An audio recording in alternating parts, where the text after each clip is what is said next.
विकासखंड जैतपुर कला जनपद आगरा में प्राकृतिक खेती का प्रशिक्षण हो रहा है। देखिए, हमें प्राकृतिक खेती की आवश्यकता क्यों पड़ी?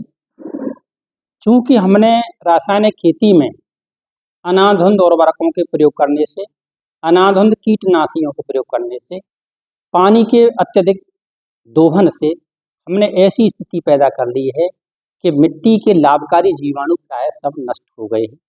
पानी का दोहन करके हमारा वाटर लेवल नियमित रूप से नीचे गिरता जा रहा है।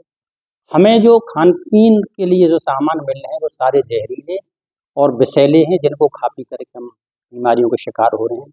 यही नहीं साथियों, हमारी खेती में इतनी लागत बढ़ रही है कि उस लागत के आधार पर हमारा खेती में टिके रहना या हमें उसमें प्रॉफिट लेना बड़ी मुश्किल सी बात है। इन सब मजबूरियों को देखते हुए भारत सरकार ने प्राकृतिक खेती को बढ़ावा देने का प्रयास किया है। अब आपको प्राकृतिक खेती क्या है इसके बारे में मैं थोड़ा बताने की कोशिश करूंगा। देखिए, बड़ी बेसिक सी बात है। पहले हमारे खेतों पर घने पेड़ होते थे। घने पेड़ों की वजह से मतलब हमारे पेड़ों पर जो है पक्षी वास करते थे। आपने देखा है, जब खेत की जुताई होती थी तो अनेक पक्षी आकर के कीड़ों को जो है तुरंत ही खाते थे। जब हमने फसलें पौधे काट दिए, पक्षियों का रहने का स्थान हमारा उजड़ हो गया, तो खेत में कीड़ों की संख्या बढ़ने लग गई। जब कीड़े बढ़े तो हमने कीटनाशियों का प्रयोग करके हमने दवाओं का प्रयोग किया और हमने कीड़ों को नष्ट किया।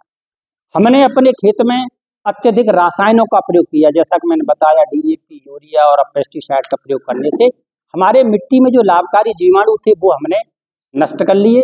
जब लाभकारी जीवाणु नष्ट हो गए तो हमारी स्वाभाविक है कि ज़्यादातर बीमारियां जो हैं मिट्टी से ही लगती हैं, तो हमने अपनी फसलों में बीमारियां को आमंत्रित कर लिया। अब बीमार हुए, फसल जब बीमार है तो फिर क्या हुआ, उसकी भी दवा करी। अच्छा, तीसरी बात हमारी क्या है, खरपतवार पैदा हुए, उसकी भी हमने दवा की। तो हमने मतलब दवा कीड़ों की करी, रोगों की करी, खरपतवारों की करी, ये दवा करते करते और हमने जो सामान खाया वो खा करके हम बीमार पड़े। तो हमारा ज़्यादातर व्यवस्था जो है काय में गई, दवाइयों में गई। चाहे वो फसल पे डाल रहे हैं, चाहे वो हम अपने लिए दवा प्रयोग कर रहे हैं और हम त्रस्त हो रहे हैं। तो साथियों, बड़ी बेसिक सी बात है, प्राकृतिक खेती का फॉर्मूला ये है कि हमारे जो मित्र जीवाणु जो नष्ट हो गए हैं जमीन में से, जिनकी वजह से हमें बिना उर्वरकों के ही उत्पादन करने के लिए हालात मिलते थे।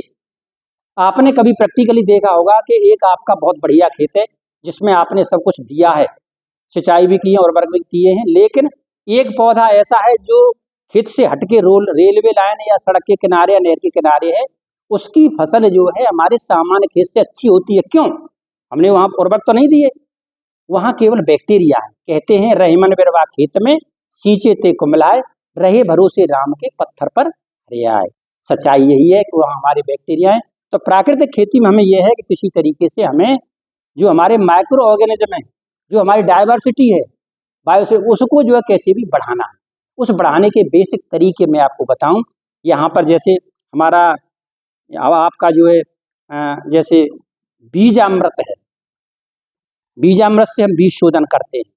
जीवामृत है, जीवामृत में हम जो है कुछ मिट्टी और कुछ हमारे गाय का गोबर, गाय का पेशाब, इनके जीवाणुओं को हम मल्टीप्लिट करके, जैसे बेसन और आटा मिला करके मल्टीपल करके हम इसको जमीन में मिलाते हैं। तो इसी तरह हमारा घन जीवामृत में भी हम मिट्टी की उत्पादन शक्ति को बढ़ाते हैं। इसके अलावा हमारे कीटनाशियों में हमारे जैसे नीम ऑयल है, नीम अस्त्र है, ब्रह्मास्त्र है, अग्नि अस्त्र है, इनसे हम अपने कीड़ों को नष्ट करते हैं। इसके अलावा हमारे एक सप्तधान्यांकुर है जो हमारी फसलों की ग्रोथ प्रमोटर का काम करता है। ये जो है, और अगर फफूंदीनाशक की जरूरत पड़ती है तो हमें सादा सिंपल मठा का प्रयोग करके हमें जो अपने फसलों में लगने वाले फफूंदीनाशक या रोगों को बचाया जा सकता है। तो साथियों, ये प्राकृतिक खेती किसान के लिए वरदान साबित होगी। इसका नाम जो है जीरो बजट फार्मिंग भी है।